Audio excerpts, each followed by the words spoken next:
Les 2006 qui sont pas au point sur l'analyse de Fourier sur le tore, ça va être chaud pour le bac. Donc je vous conseille vraiment d'écouter attentivement cette vidéo. Si Fourier, l'analyse fonctionnelle, tout ça, c'est bon pour toi, tu peux scroller. Bon allez, soyons sérieux 2 secondes.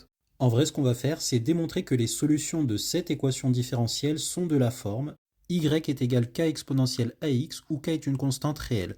Toutes les solutions de cette équation différentielle sont nécessairement de cette forme-là.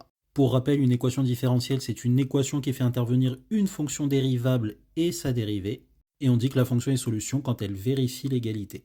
Tout d'abord, on va montrer que les gens comme ça sont bien des solutions de cette équation différentielle. Si f est de cette forme-là, c'est-à-dire que pour tout x, f de x est égal k exponentielle ax, alors déjà on peut dire que f est dérivable, puisque c'est une exponentielle composée avec une fonction linéaire, mais en plus, sa dérivée s'exprime comme a fois k fois exponentielle ax. Ce qui est bien a fois f de x, donc on a bien f' est égal à fois f, on vérifie bien l'équation différentielle. Maintenant, supposons que f est une solution quelconque. J'insiste bien sur le quelconque, on ne fait aucun a priori sur la manière dont est l'expression de f. On sait juste que c'est une fonction dérivable qui vérifie cette équation différentielle. Bien, à partir de cette solution quelconque, je vais fabriquer une nouvelle fonction g qui va être définie par g de x est égal f de x fois exponentielle moins ax. Cette fonction g est bien dérivable, puisque f est une solution, donc f est dérivable, et exponentielle moins ax est aussi dérivable. En tant que produit de fonction dérivable, g est bien dérivable. Et la dérivée de g vaut g' de x est égal f' de x exponentielle moins ax moins af de x exponentielle moins ax. Pourquoi? J'applique la règle du produit, je commence par dériver f et je multiplie par exponentielle moins x, ensuite je garde f et je dérive exponentielle moins ax, ce qui me fait moins a exponentielle moins ax, et donc j'ai bien cette expression-là. Mais si je factorise g' par exponentielle moins ax, je me retrouve dans la parenthèse avec f' de x moins af de x.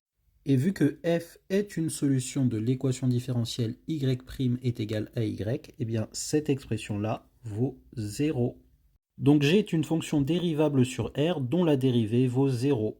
Mais les seules fonctions dont la dérivée est nulle, ce sont les fonctions constantes, ce qui signifie que il existe une certaine constante réelle k, telle que g de x égale k pour tout x dans R. Sauf que pour rappel, g de x, c'est f de x fois exponentielle moins ax. C'est comme ça qu'on avait défini g.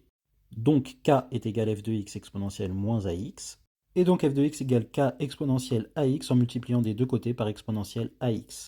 Je suis parti d'une fonction f qui est une solution quelconque à l'équation différentielle y' est égal à y, et en raisonnant, j'en arrive à la conclusion que nécessairement f s'écrit de la forme k exponentielle ax. De plus, comme précédemment on a démontré que les fonctions de la forme k exponentielle ax sont toutes des solutions, j'ai bien démontré que l'ensemble des solutions de cette équation différentielle est exactement les fonctions de la forme k exponentielle ax. Maintenant, petit défi pour aller un petit peu plus loin. Imaginons qu'on ait cette relation où a est une fonction continue. Donc cette fois, a n'est plus une constante, mais c'est une fonction continue de x.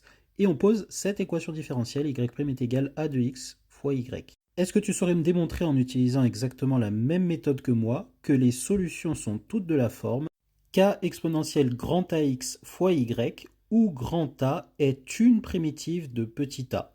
Vu que petit a est une fonction continue, il existe nécessairement une primitive de petit a. Lâche ta réponse en commentaire, bisous!